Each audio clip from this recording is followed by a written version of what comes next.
പ്രണയച്ചതിയെ തുടർന്ന് ഒരു പെൺകുട്ടി ആത്മഹത്യ ചെയ്താൽ കാമുകനെതിരെ കേസും അറസ്റ്റുമൊക്കെ ഉണ്ടാകും. അതിന് പല കാരണങ്ങൾ കണ്ടുപിടിക്കും. മാധ്യമങ്ങളുടെ പരസ്യ വിചാരണയും കാണും. എന്നാൽ ഇതേ കാരണത്താൽ ഒരു ആൺകുട്ടിയാണ് ജീവനെടുക്കുന്നതെങ്കിലോ യാതൊരു നടപടിയും ഉണ്ടാകാറില്ല. മലപ്പുറം മഞ്ചേരിയിലെ ഷംലെന്ന 21-കാരൻ ആത്മഹത്യ ചെയ്തതിൽ പല ദുരൂഹതകളുമുണ്ട്. പ്രണയിച്ച പെണ്ണ് ചതിച്ചതാണോ അതോ അവളുടെ വീട്ടുകാരുടെ മർദ്ദനമാണോ ജീവനൊടുക്കാൻ കാരണമായത്? ഈ കേസിനെക്കുറിച്ച് വിശദമായി പരിശോധിക്കുന്നതിനൊപ്പം മലപ്പുറത്ത് നിന്ന് മറ്റൊരു വാർത്ത കൂടിയുണ്ട്. കോട്ടക്കലിൽ വിവാഹത്തിൽ നിന്നും പിന്മാറിയതിന് യുവതിയുടെ വീടിന് നേരെ വെടിവെപ്പുണ്ടായ കേസിലേക്കാണ്. പ്രണയവും വിവാഹവും നിരസിച്ചാൽ ആത്മഹത്യയും ആക്രമണവും കൊലപാതകവുമാണോ നടത്തേണ്ടത്? വിശദമായി പരിശോധിക്കുകയാണ് പോലീസ് പട്രോൾ. സ്വാഗതം.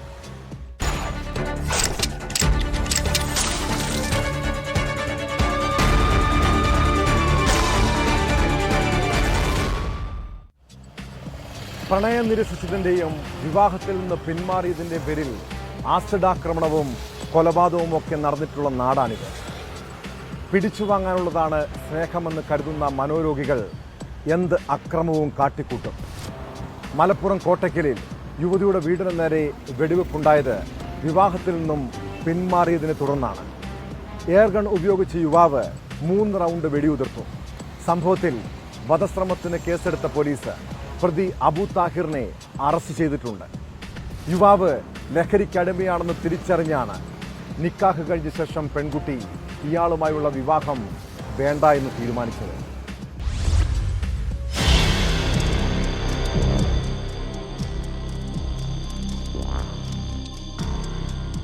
കഴിഞ്ഞ ദിവസം രാത്രിയാണ് സംഭവം നടന്നത്. പെൺകുട്ടിയുടെ വീട്ടിലെത്തിയ അബു താഹിർ വീടിന് നേരെ വെടിയുതിർക്കുകയായിരുന്നു. വീടിന്റെ ജനൽ ചില്ലുകൾ പൊട്ടി. തുടർന്ന് കോട്ടക്കൽ പോലീസ് നടത്തിയ അന്വേഷണത്തിൽ രാത്രി തന്നെ പ്രതിയെ കസ്റ്റഡിയിലെടുത്തു. 1 വർഷം മുൻപാണ് കോട്ടക്കൽ അരിച്ചോൾ സ്വദേശിനിയുമായി പ്രതിയുടെ നിക്കാഹ് നടന്നത്. എന്നാൽ പ്രതി ലഹരിമരുന്നിന് അടിമയാണെന്ന് ചൂണ്ടിക്കാട്ടി പെൺകുട്ടിയുടെ കുടുംബം വിവാഹത്തിൽ നിന്ന് പിന്മാറി. ഇതിലുള്ള വിദ്വേഷമാണ് പ്രതിയെ പ്രകോപിപ്പിച്ചതെന്ന് പോലീസ് പറയുന്നു. 1 മാസം മുൻപ് തന്നെ ആയുധം വാങ്ങി പരിശീലനം നടത്തിയ ശേഷമാണ് പ്രതി വെടിയുതിർത്തതെന്നും പോലീസ് വ്യക്തമാക്കി. ഇബ്രാഹിമിന്റെ മകള് ആയിട്ട് ബന്ധപ്പെട്ട ഇഷ്യൂവിലാണ് പ്രശ്നം. അയാളുടെ മകളെ കല്യാണം കഴിച്ച് 1 കൊല്ലം മുമ്പ് നിക്കാഹ് കഴിച്ച ആൾ ഒഴിഞ്ഞത് ഉള്ള വിരോധം മൂലം അയാൾ 1 മാസം മുമ്പ് ഒരു റൈഫിൾ മേടിച്ചു. കോഴിക്കോട് മാസ് റൈഫിൾ മേടിച്ച് പ്രാക്ടീസ് ചെയ്ത് ഇന്നലെ വൈകുന്നേരം നേരെ അയാളുടെ വീട്ടിൽ മുമ്പ് വെച്ചിട്ട് 3 റൗണ്ട് നേരെ വീട്ടിലേക്ക് നിറയൊഴിച്ചു. എന്നിട്ട് അയാൾ ഇവിടുന്ന് ഹോസ്പിറ്റലിംഗ് ആയി. രാത്രി തന്നെ പ്രതിയെ നമ്മൾ കസ്റ്റഡിയിലെടുത്തു.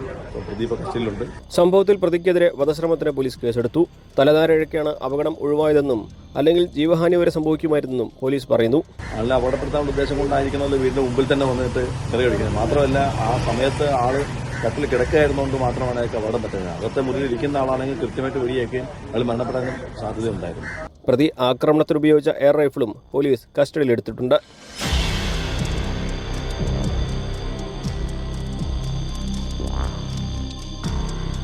ന്യൂസ് 18 മലപ്പുറം. മലപ്പുറം മഞ്ചേരി സ്വദേശി ഷംലെന്ന ചെറുപ്പക്കാരൻ അവൻ്റെ കാമുകിയെ ഒരുപാട് സ്നേഹിച്ചിരുന്നു. ആ പെൺകുട്ടിക്ക് തിരിച്ചും വല്ലാത്ത ഇഷ്ടമായിരുന്നിരിക്കണം.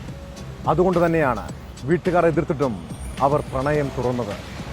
ഏതാനും ദിവസങ്ങൾക്ക് മുൻപ് യുവാവ് രാത്രിയിൽ കാമുകിയുടെ വീട്ടിൽ പോയി. ഇതറിഞ്ഞ് അവളുടെ ബന്ധുക്കൾ സംഘം ചേർന്ന് ക്രൂരമായി മർദ്ദിക്കുകയും ഭീഷണിപ്പെടുത്തുകയും ചെയ്തു. അതിൻ്റെ പിറ്റേ ദിവസം താൻ ആത്മഹത്യ ചെയ്യുകയാണെന്നും മരണത്തിന് ഉത്തരവാദി പെൺകുട്ടി മാത്രമാണെന്നും പറഞ്ഞ് യുവാവ് ഇൻസ്റ്റഗ്രാമിൽ വീഡിയോ പോസ്റ്റ് ചെയ്തു. എന്നാൽ ഷംല് ജീവനൊടുക്കി ദിവസങ്ങൾ കഴിഞ്ഞിട്ടും പോലീസ് നടപടി സ്വീകരിക്കുന്നില്ല എന്ന് കുടുംബം ആരോപിക്കുന്നു.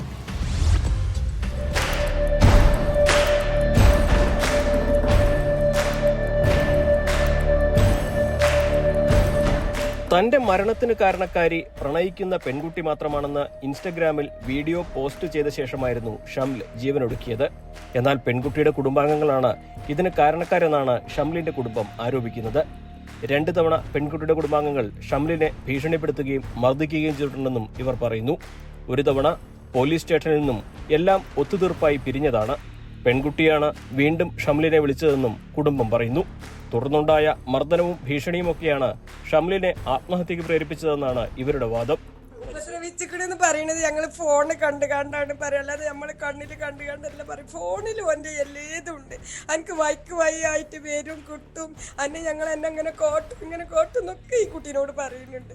പറഞ്ഞിട്ടാണ് ഞങ്ങൾ ഈ പറയുന്നത്. ഫോണിലുണ്ട്, അല്ലെങ്കിൽ നമുക്ക് ഈ തെളിവ് അറിയില്ലല്ലോ ഈ കുട്ടീനെ എന്താ കോട്ടണതെന്ന്. ഇതെല്ലാം ചൂണ്ടിക്കാട്ടി നൽകിയ പരാതി പോലീസ് പരിഗണിക്കുന്നില്ല എന്നാണ് ആക്ഷേപം. പരാതിക്ക് തെളിവായി നൽകിയ മൊബൈൽ ഫോൺ വേണ്ട രീതിയിൽ പരിശോധിച്ചില്ലെന്നും അത് നശിപ്പിക്കാൻ ശ്രമിച്ചുവെന്നും യുവാവിന്റെ കുടുംബം ആക്ഷേപം ഉന്നയിക്കുന്നു. ആത്മഹത്യാ പ്രേരണ കുറ്റത്തിനാണ് ഞങ്ങൾ കേസ് കൊടുത്തിട്ടുള്ളത്, പോലീസിൽ കേസ് കൊടുത്തത്. പക്ഷെ ഞങ്ങൾക്ക് അതിന് ഇതുവരെ ഒരു തെളിവ് ഞങ്ങൾക്ക് ഇതുവരെ ഉണ്ടായിട്ടില്ല. നമ്മളിപ്പോൾ ഒരു സഹായത്തിന് വേണ്ടിയാണ് പോലീസിന്റെ അടുത്ത് ചെല്ലണത്. ഞങ്ങൾ ഓലെ വിളിച്ച് വരുത്തി എന്നിട്ട് പോലീസ് ഓലെ സംസാരിച്ച് പിന്നെ ഞങ്ങളോട് പറയാം ഒത്തുതീർപ്പാക്കണം, ഞങ്ങൾക്ക് പറ്റൂല എന്ന് പറഞ്ഞു. ഞങ്ങൾ ആട്ടി വിട്ടു സ്റ്റേഷനിൽ. ഞങ്ങൾ ഇറങ്ങി പോവി എന്ന് പറഞ്ഞിട്ട് 2 പോലീസുമാരും ഞങ്ങൾ ഇറങ്ങി, ഞങ്ങൾക്ക് സ്റ്റേഷനിൽ നിൽക്കാൻ അധികാരമല്ല എന്ന് പറഞ്ഞിട്ട് തന്നെ ഞങ്ങൾ സ്റ്റേഷനിൽ നിന്ന് ഓലെ ഇറക്കി വിട്ടത്, ആട്ടി വിട്ടത്. ഞങ്ങൾ സങ്കടപ്പെട്ട് കരഞ്ഞിട്ടാണ് ഞങ്ങൾ ഇറങ്ങി പോകുന്നത്. എന്നാൽ ആത്മഹത്യാ പ്രേരണ കുറ്റം ചുമത്താൻ വേണ്ട കാരണങ്ങൾ നിലനിൽക്കുന്നില്ല എന്നാണ് പ്രാഥമിക അന്വേഷണത്തിൽ വ്യക്തമായതെന്ന് പോലീസ് പറയുന്നു. പരാതിയിൽ വിശദമായി അന്വേഷണം നടക്കുകയാണെന്നും മഞ്ചേരി പോലീസ് പ്രതികരിച്ചു.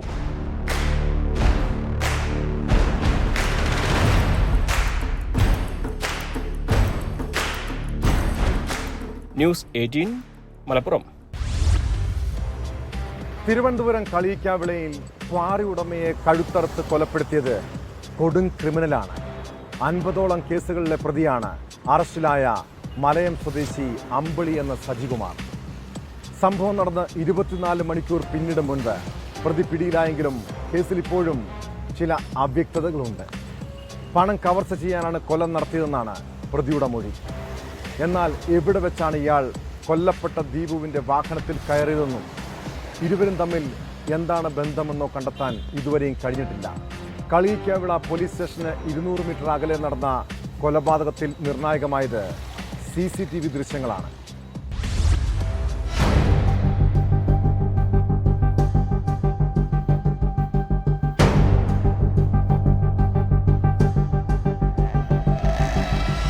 ചൊവ്വാഴ്ച അർദ്ധരാത്രിയോടെയാണ് പ്രതിയായ മലയം ചൂഴാറ്റുകോട്ട സ്വദേശി അമ്പിളി കന്യാകുമാരി SP ചുമതലപ്പെടുത്തിയ പ്രത്യേക സ്ക്വാഡിന്റെ പിടിയിലാകുന്നത്. മലയത്ത് നിന്നാണ് പ്രതി പിടിയിലായത്. കൊല്ലപ്പെട്ട ദീപുവിന്റെ ഫോൺ രേഖകൾ ഉൾപ്പെടെ പരിശോധിച്ചാണ് പ്രതിയിലേക്ക് എത്തിയത്.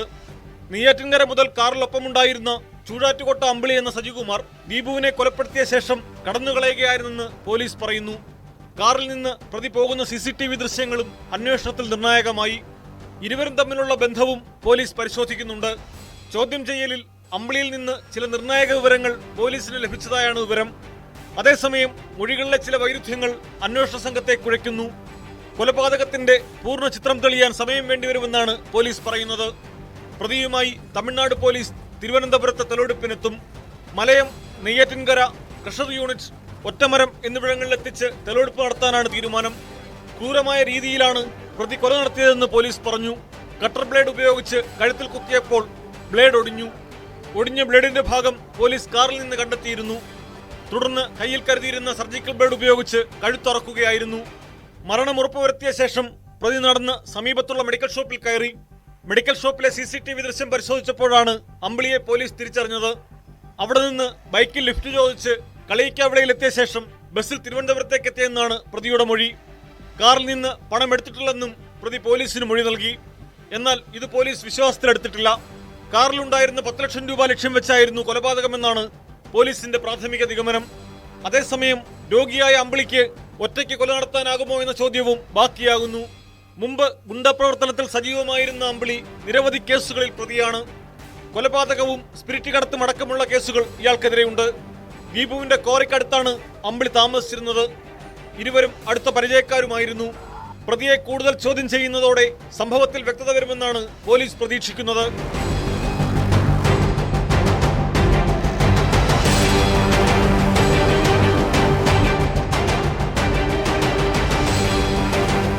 ന്യൂസ് 18 തിരുവനന്തപുരം.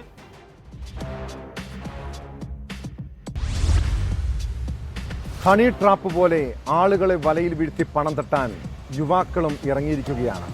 കൊച്ചിയിൽ ഒരു വൈദികനെ ലോഡ്ജിൽ പൂട്ടിയിട്ട് കവർച്ച നടത്തിയത് ഹണി ട്രാപ്പ് മോഡലിലാണ്. കഴുത്തിൽ കത്തിവെച്ചാണ് കോട്ടയം സ്വദേശിയായ വൈദികന്റെ 40,000 രൂപയും ഐഫോണും കൊള്ളയടിച്ചത്. കേസിൽ കണ്ണൂർ സ്വദേശി ആൽബിനെ പോലീസ് അറസ്റ്റ് ചെയ്തു. KSRTC ബസ് സ്റ്റാൻഡിന് സമീപത്തെ ലോഡ്ജിലായിരുന്നു സംഭവം.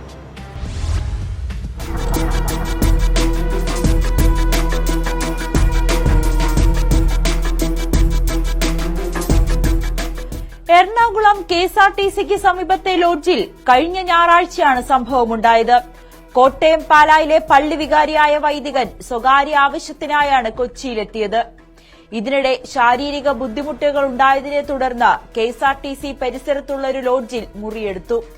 ഇതിനിടയിലാണ് കണ്ണൂർ സ്വദേശിയായ ആൽബിൻ ലോഡ്ജിലേക്ക് അതിക്രമിച്ചു കയറി വൈദികന്റെ കഴുത്തിൽ കത്തിവെച്ച് ഭീഷണിപ്പെടുത്തിയത്. 40,000 രൂപയും ആപ്പിൾ ഐഫോണും ആപ്പിളിന്റെ തന്നെ സ്മാർട്ട് വാച്ചും കൈക്കലാക്കി. വിവരം പുറത്തു പറയാതിരിക്കാൻ ഭീഷണിപ്പെടുത്തി നഗ്നചിത്രവും എടുത്തു. തുടർന്ന് വൈദികൻ കൊച്ചി സെൻട്രൽ പോലീസിന് പരാതി നൽകി. പോലീസ് അന്വേഷണത്തിനൊടുവിൽ ഇന്ന് രാവിലെയാണ് ഹൈക്കോടതിക്ക് സമീപത്ത് വെച്ച് ഐഫോണിൽ സിം ഇടാൻ ശ്രമിക്കുന്നതിനിടെ അലർട്ട് ലഭിക്കുകയും ലൊക്കേഷൻ മനസ്സിലാക്കിയ പോലീസ് ഇയാളെ അറസ്റ്റ് ചെയ്യുകയും ചെയ്തത്. കൊച്ചിയിലെ വിവിധ ലോഡ്ജുകളിൽ താമസിച്ച് നഗരത്തിലെ പിടിച്ചുപറിയും മോഷണവുമായി കറങ്ങി നടക്കുന്നയാളാണ് ആൽബിൻ. പൊതുസ്ഥലത്ത് മദ്യപിച്ച് ബഹളം വച്ചതിന് സെൻട്രൽ പോലീസ് ഇയാളെ നേരത്തെയും അറസ്റ്റ് ചെയ്തിരുന്നു.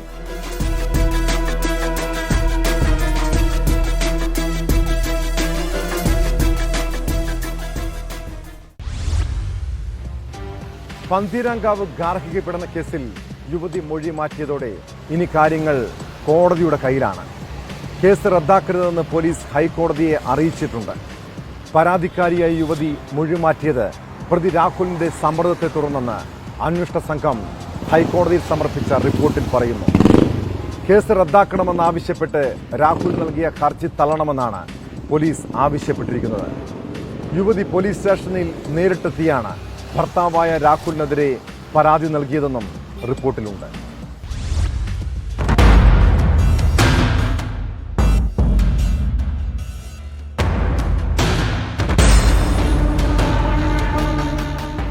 പന്തീരാങ്കാവ് ഗാർഹിക പീഡന കേസ് ഒത്തുതീർപ്പായെന്ന് ചൂണ്ടിക്കാട്ടി പ്രതി രാഹുൽ നൽകിയ ഹർജിക്കെതിരെയാണ് പോലീസ് ഹൈക്കോടതിയിൽ റിപ്പോർട്ട് നൽകിയത്.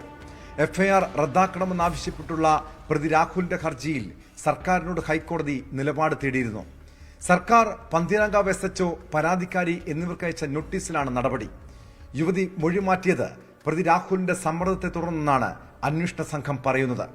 ഭർത്താവിനെതിരെ യുവതി പരാതി നൽകിയത് പോലീസ് സ്റ്റേഷനിൽ നേരിട്ടെത്തിയാണ്.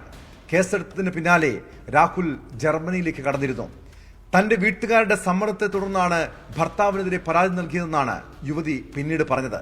വീട്ടുകാർക്കൊപ്പം പോകാൻ താല്പര്യമില്ലെന്ന് മജിസ്ട്രേറ്റിന് മുന്നിൽ ഹാജരാക്കിയപ്പോൾ അറിയിച്ച യുവതി ഡൽഹിയിലേക്കും തിരിച്ചുപോയെന്നും റിപ്പോർട്ടിൽ വ്യക്തമാക്കുന്നുണ്ട്.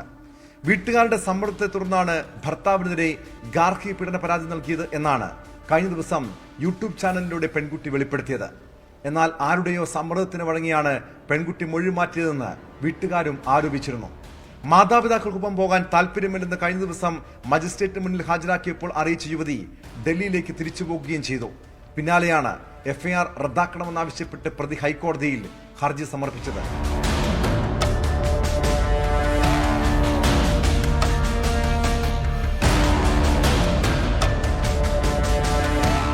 News 18 Kochi. Thiruvananthapuram regional cancer സെന്ററിന്റെ വെബ്സൈറ്റ് ഹാക്ക് ചെയ്ത സംഭവം ഏറെ ആശങ്ക ജനിപ്പിച്ചതാണ്.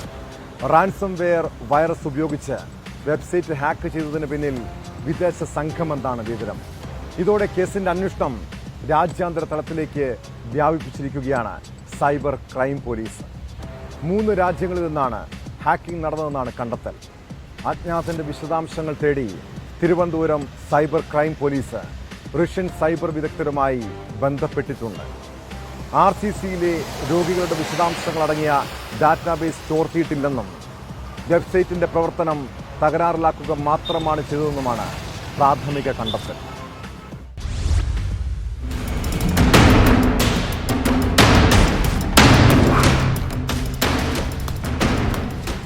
കഴിഞ്ഞ ഏപ്രിൽ ആദ്യവാരം കേരളത്തിന്റെ ആരോഗ്യരംഗത്തെ അഭിമാനമായി നിലകൊള്ളുന്ന RCCയുടെ ഔദ്യോഗിക വെബ്സൈറ്റ് ഹാക്ക് ചെയ്ത റഷ്യൻ സംഘത്തെക്കുറിച്ച് വിശദമായ അന്വേഷണം നടത്തുന്നതിനിടയിലാണ് തിരുവനന്തപുരം സൈബർ ക്രൈം പോലീസിന് നിർണായകമായ ചില വിവരങ്ങൾ ലഭിച്ചിരിക്കുന്നത്. 3 രാജ്യങ്ങളിൽ നിന്ന് സമാനമായ തരത്തിൽ ഈ വെബ്സൈറ്റ് ഹാക്ക് ചെയ്യാനുള്ള ശ്രമം നടന്നിട്ടുണ്ട്. ഇത് റാൻസം വൈറസ് ഉപയോഗിച്ചുകൊണ്ടാണ് ഇത്തരത്തിൽ നീക്കം നടന്നിരിക്കുന്നത് എന്ന കൃത്യമായ വിവരങ്ങൾ ലഭിച്ചിട്ടുണ്ട്. ഇങ്ങനെ റാൻസം വൈറസ് ഉപയോഗിച്ചുകൊണ്ട് ഔദ്യോഗികമായ വെബ്സൈറ്റ് ഹാക്ക് ചെയ്ത് മോചനദ്രവ്യം ആവശ്യപ്പെടുകയായിരുന്നു. അങ്ങനെ ആ മോചനദ്രവ്യമായി ലഭിച്ച ബിറ്റ്കോയിൻ അത് എക്സൈറ്റ് ചെയ്യാനുള്ള ശ്രമം റഷ്യയിൽ വെച്ച് ഹാക്കർമാർ നടത്തുന്നുണ്ട് എന്ന വിവരം ലഭിച്ചതോടെയാണ് ഈ കൃത്യമായി റഷ്യൻ ഹാക്കർമാരാണ് ഇതിന് പിന്നിലെന്ന് സൈബർ ക്രൈം പോലീസ് സ്ഥിരീകരിച്ചത്. സ്വാഭാവികമായി ആരാണ്, ഇന്ത്യയിലുള്ള ആർക്കെങ്കിലും ഇതിൽ പങ്കുണ്ടോ എന്ന കാര്യത്തിലടക്കം ഇനി വ്യക്തത വരാനുണ്ട്. അതിന് ഈ വെർച്വൽ പ്രൈവറ്റ് സംവിധാനം, വെർച്വൽ പ്രൈവറ്റ് നെറ്റ്വർക്ക് ഉപയോഗിച്ചാണ് ഈ ഹാക്ക് ചെയ്യാനുള്ള ശ്രമം ഉണ്ടായത്. സ്വാഭാവികമായി ആ VPN സംവിധാനം പ്രൊവൈഡ് ചെയ്ത സർവീസ് പ്രൊവൈഡേഴ്സ്, സേവനദാതാക്കൾ ആരാണ് എന്ന് കൃത്യമായി കണ്ടെത്തേണ്ടതുണ്ട്. അത് നിലവിൽ വിദേശത്ത് നിന്നാണ് ഈ സർവീസ് പ്രൊവൈഡേഴ്സ് പ്രവർത്തിച്ചത് എന്ന ലഭ്യമായ വിവരങ്ങളുടെ അടിസ്ഥാനത്തിലാണ് അതിൻ്റെ വിശദാംശങ്ങൾ തേടി റഷ്യൻ സൈബർ വിദഗ്ധർക്കും റഷ്യൻ ഗവൺമെന്റിനും തിരുവനന്തപുരം സൈബർ ക്രൈം പോലീസ് അതിൻ്റെ വിശദാംശങ്ങൾ നൽകണമെന്ന് ആവശ്യപ്പെട്ടുകൊണ്ട് ഔദ്യോഗികമായി കത്ത് നൽകിയിരിക്കുന്നത്. അവിടെ നിന്ന് ലഭിക്കുന്ന വിവരങ്ങളുടെ അടിസ്ഥാനത്തിൽ മാത്രമേ ആരാണ് ഇതിന് പിന്നിൽ പ്രവർത്തിച്ചത്, ഇന്ത്യയിലുള്ള ആർക്കെങ്കിലും ഇതിൽ പങ്കുണ്ടോ എന്ന കാര്യത്തിലടക്കം വ്യക്തമായ സൂചനകൾ ലഭിക്കുകയുള്ളൂ. എന്തായാലും സൈബർ ക്രൈം പോലീസ് വിശദമായ അന്വേഷണം തുടരുകയാണ്. റഷ്യൻ അധികൃതരുടെ ഭാഗത്തു നിന്ന് ലഭിക്കുന്ന വിവരങ്ങളുടെ അടിസ്ഥാനത്തിലായിരിക്കും തുടർ നീക്കങ്ങൾ എങ്ങനെയാവണമെന്ന കാര്യത്തിൽ ധാരണയിലേക്ക് എത്തുക.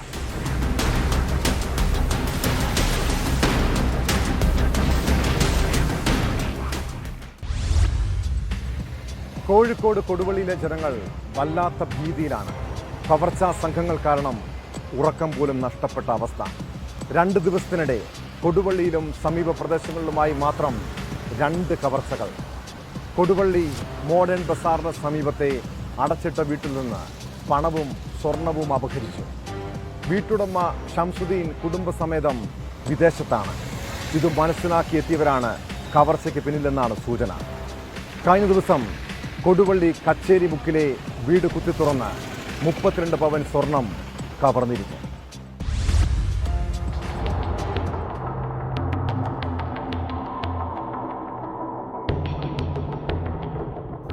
കൊടുവള്ളി മോഡേൺ ബസാർ കോരങ്ങൽ ഷംസുദ്ദീന്റെ വീട്ടിലാണ് മോഷണം നടന്നത്. ഷംസുദ്ദീൻ കുടുംബസമേതം വിദേശത്താണ്. മാതാവ് ഈ വീട്ടിലുണ്ടായിരുന്നെങ്കിലും ഏതാനും മാസങ്ങൾക്ക് മുൻപ് ഇവരും വിദേശത്തേക്ക് പോയി. വീട്ടിൽ ആളില്ലെന്ന് ഉറപ്പാക്കിയ മോഷ്ടാവ് ദേശീയപാതയോട് ചേർന്നുള്ള മുൻഭാഗത്തെ ഗ്രില്ലിന്റെ പൂട്ട് തകർത്ത് മുൻവാതിൽ പൊളിച്ചാണ് അകത്തു കടന്നത്. കിടപ്പുമുറികളുടെ വാതിലും അലമാരകളും കുത്തിത്തുറന്ന നിലയിലാണ്. വീടിന്റെ മുകളിൽ വെളിച്ചം കണ്ട അയൽവാസികൾ വിവരമറിയിച്ചതിനെ തുടർന്ന് ബന്ധുക്കൾ എത്തിയപ്പോഴാണ് മോഷണ വിവരം അറിയുന്നത്. ഞങ്ങള് ഇവര് ഇവിടെ ഇല്ലായിരുന്നു, വീട് അടിച്ചു പോയതാണ്. കുറച്ച് ദിവസമായി പോയിട്ട്. അപ്പോൾ ലൈറ്റ് ഒന്നും ആദ്യം ഇട്ടൊക്കെ അല്ലായിരുന്നു.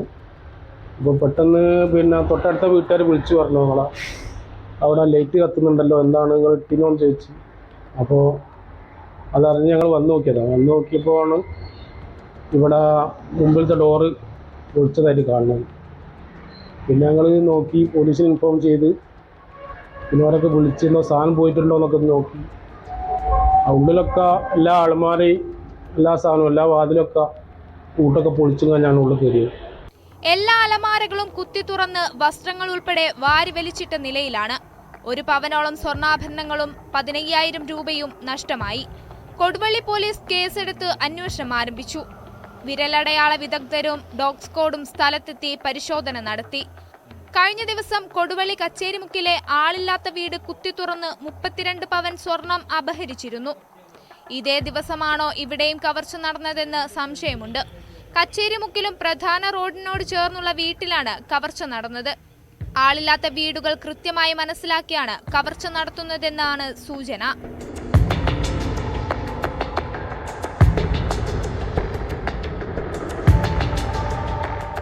News 18 Thamarassery.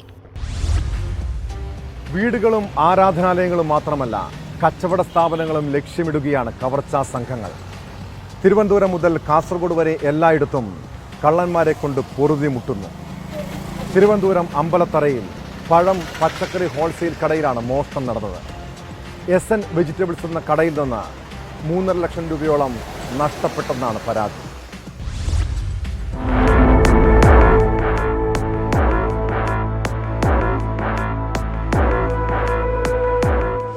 Poonthura police station പരിധിയിലുള്ള സ്ഥലമാണ് അമ്പലത്തറ. അത് പറയാൻ കാരണം ഇന്നലെ പൂന്തുറ പോലീസ് സ്റ്റേഷൻ പരിധിയിൽ മറ്റൊരു മോഷണം നടന്നിരുന്നു.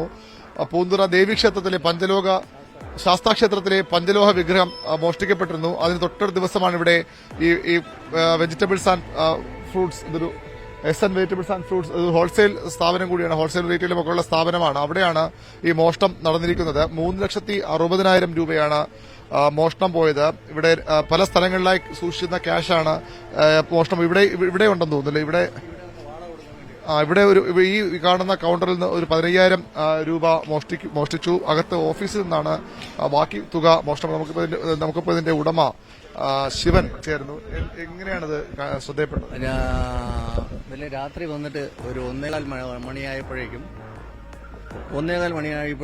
ആ ഗേറ്റ് തുറന്നാണ്, ആ ഗേറ്റ് അടിച്ചു പൊളിച്ചാണ് അകത്ത് കയറി എടുത്തേക്കുന്നത്. ആദ്യം നമ്മുടെ ആ കൗണ്ടറിനകത്താണ് കയറിയത്. ഞാനിരിക്കുന്ന ഓഫീസ് കൗണ്ടറിനകത്ത്.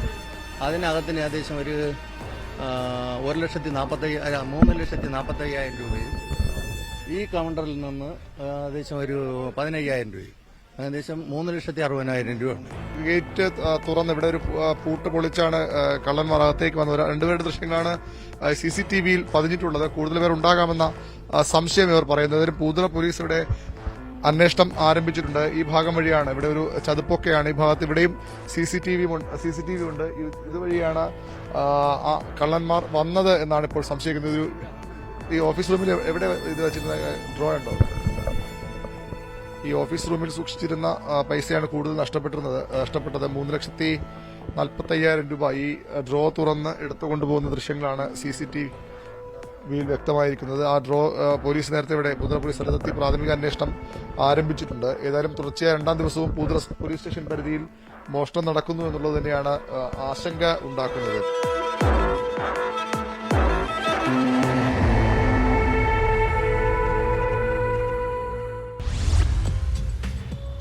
ഉത്സവ പറമ്പുകളിലും കല്യാണ സദസ്സിലുമൊക്കെ കള്ളന്മാർ കറങ്ങി നടക്കുന്നുണ്ട്. കൊച്ചുകുട്ടികളുടെ ആഭരണങ്ങൾ ലക്ഷ്യമിട്ടാണ് വരവ്. മലപ്പുറം തിരൂരിൽ ഓഡിറ്റോറിയത്തിൽ വിവാഹ സൽക്കാരത്തിൽ പങ്കെടുക്കാനെത്തിയ 2.5 വയസ്സുകാരിയുടെ കയ്യിലെ സ്വർണ്ണവള മോഷണം പോയി. കുഞ്ഞിന്റെ കയ്യിൽ നിന്ന് വള തന്ത്രപൂർവ്വം ഊരിയെടുത്ത് വിദഗ്ധമായി രക്ഷപ്പെടുന്ന യുവാവിന്റെ ദൃശ്യം CCTVയിൽ പതിഞ്ഞിട്ടുണ്ട്. സംഭവത്തിൽ തിരൂർ പോലീസ് കേസെടുത്ത് അന്വേഷണം ആരംഭിച്ചു.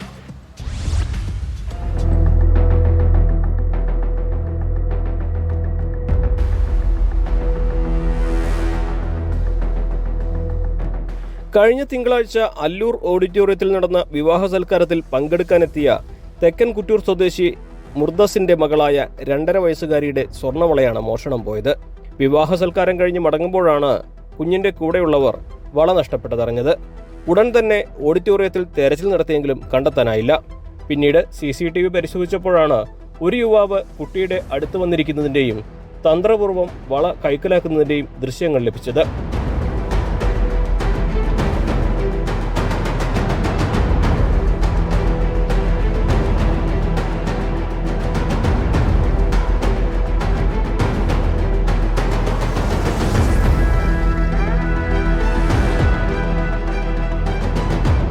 ദൃശ്യങ്ങൾ സഹിതം തിരൂർ പോലീസിന് പരാതി നൽകി.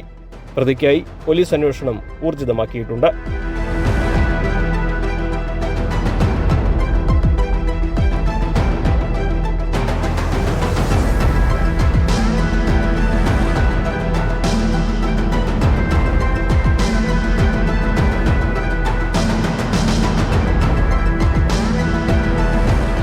ന്യൂസ് 18 മലപ്പുറം. കാസർഗോഡ് ജില്ലക്കാരുടെ സ്വൈര്യ ജീവിതം തകർത്ത കള്ളനാണ് നെല്ലിക്കട്ടയിലെ ഇബ്രാഹിം ഖലീൽ എന്ന കുപ്രസിദ്ധ മോഷ്ടാവ്. കഴിഞ്ഞ ദിവസം ഹോസ്ദുർഗ് പോലീസ് സ്റ്റേഷൻ പരിധിയിൽ ബൈക്കിലെത്തി സ്വർണം തട്ടിയെടുത്ത കേസിലാണ് ഇബ്രാഹിം അറസ്റ്റിലായത്. ഇതോടെ ജില്ലയിൽ വിവിധയിടങ്ങളിലായി നടന്ന 9 കേസുകൾക്ക് തുമ്പുണ്ടായി. ബൈക്കിലെത്തി മാല തട്ടിപ്പറിക്കുന്നതാണ് ഇയാളുടെ രീതിയെന്ന് പോലീസ് പറയുന്നു. നിരവധി മാലമോഷണ കേസുകളിലെ പ്രതിയാണ് ഇബ്രാഹിം ഖലീൽ.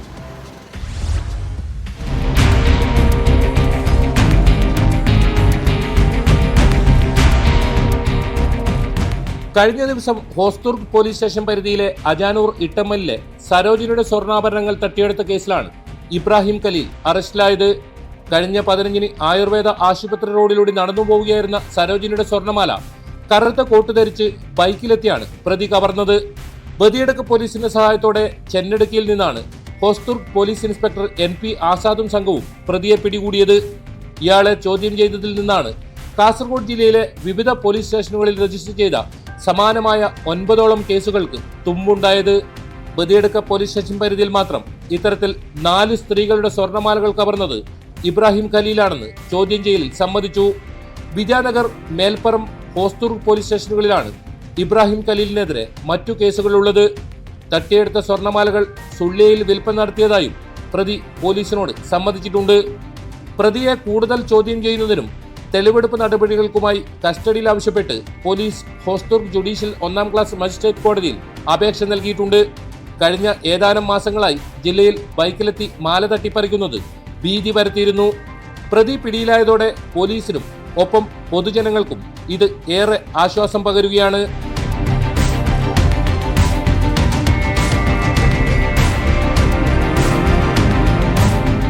ന്യൂസ് 18 കാസർഗോഡ്. കള്ളന്മാരെ പേടിച്ച് പലയിടത്തും നാട്ടുകാർ ഉറക്കമൊഴിച്ചിരിക്കുകയാണ്. കാരണം ഒരിടത്തും രാത്രി സമയങ്ങളിൽ പോലീസിന്റെ പട്രോളിംഗ് ഇല്ല. തൃശൂർ ചേലക്കരയിൽ വാഹനമോഷണ ശ്രമം തടഞ്ഞത് നാട്ടുകാരുടെ ഇടപെടലിലാണ്. വാഴക്കോട്ടെ സൂര്യ കൺസൾട്ടൻസി എന്ന വാഹന വിൽപ്പന കേന്ദ്രത്തിലാണ് മോഷണശ്രമമുണ്ടായത്. പ്രതികൾക്കായി പോലീസ് അന്വേഷണം ഊർജിതമാക്കിയിട്ടുണ്ട്.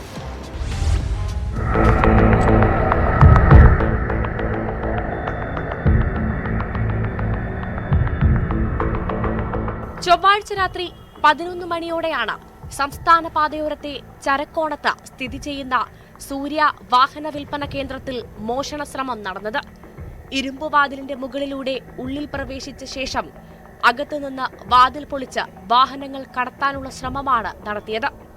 ഇരുമ്പുവാതിലായതുകൊണ്ട് തന്നെ ശബ്ദം കേട്ട അയൽവാസികൾ വീടിന് പുറത്തിറങ്ങിയതോടെ മോഷ്ടാക്കൾ വാഹനത്തിൽ കയറി കടന്നുകളഞ്ഞു. ഒരു ഗുഡ്സ് ഓട്ടോയും ഒരു പാസഞ്ചർ ഓട്ടോയും സ്ഥാപനത്തിന്റെ ഉള്ളിൽ നിന്ന് പുറത്തെത്തിച്ചിരുന്നു. സ്ഥാപന ഉടമ വിജീഷ് ചേലക്കര പോലീസിൽ പരാതി നൽകി. പ്രതികളെ കണ്ടെത്താൻ പോലീസ് അന്വേഷണം തുടങ്ങിയിട്ടുണ്ട്. CCTV ദൃശ്യങ്ങൾ കേന്ദ്രീകരിച്ചാണ് അന്വേഷണം പുരോഗമിക്കുന്നത്.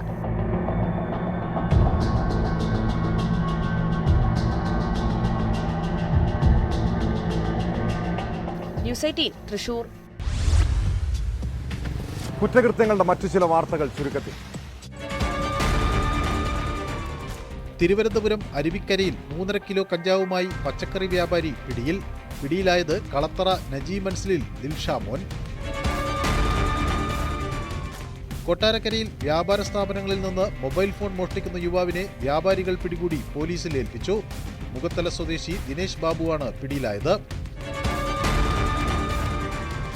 മലപ്പുറത്ത് 14-കാരിയെ ലൈംഗികമായി പീഡിപ്പിച്ച 21-കാരന് 53 വർഷം കഠിന തടവും 30,000 രൂപ പിഴയും ശിക്ഷ വിധിച്ച് കോടതി. പെരിന്തൽമണ്ണ ഫാസ്റ്റ് ട്രാക്ക് സ്പെഷ്യൽ കോടതി ശിക്ഷിച്ചത് അടക്കാക്കുണ്ട് സ്വദേശി ശ്രീജിത്തിനെ. മലപ്പുറം തിരൂർ ഗൾഫ് മാർക്കറ്റിൽ കമ്പനി വാച്ചുകളുടെ ഡ്യൂപ്ലിക്കേറ്റ് ശേഖരം പിടിച്ചു. 10ഓളം കടകളിലാണ് കസ്റ്റംസ് ഉദ്യോഗസ്ഥരും തിരൂർ പോലീസും മിന്നൽ പരിശോധന നടത്തിയത്. കോഴിക്കോട് കുന്നമംഗലത്ത് 141 ഗ്രാം MDMA-യുമായി യുവതിയടക്കം 4 പേർ പിടിയിലായത് അബിൻ പാറമ്മൽ, അർജുൻ ഒളവണ്ണ, അരുൺ മണക്കടവ്, പാലക്കാട് സ്വദേശി പ്രസീത എന്നിവർ.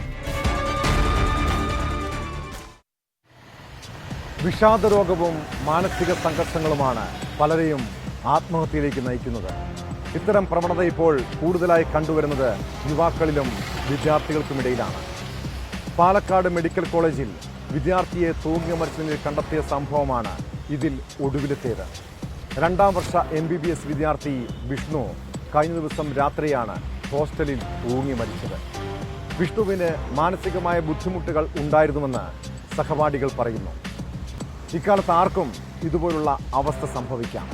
അതിനാൽ ആത്മഹത്യാ പ്രവണതയോ വിഷാദരോഗമോ ഉണ്ടായാൽ ഉടൻ തന്നെ ഒരു മാനസികാരോഗ്യ വിദഗ്ധനെ സമീപിക്കുകയാണ് പോംവഴി. ഇതോടെ ഇന്നത്തെ പോലീസ് പട്രോൾ പൂർണ്ണമാകുന്നു. നമസ്കാരം.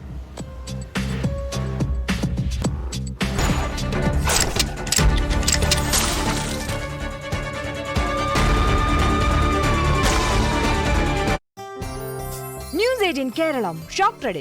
മോദി अमृत काल के